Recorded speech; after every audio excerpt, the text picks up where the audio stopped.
கடலலை கொஞ்சும் திருச்செந்தூரில் விஸ்வரூபமே வேலையா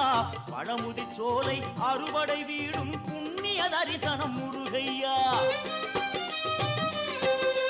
திருநீர் அணிந்து வரும் போது நெஞ்சில் நிம்மதி பிறக்குது கந்தையா சுகனே சிவனார் மகனே உன்னை பாட பாட சுகமாகுதையா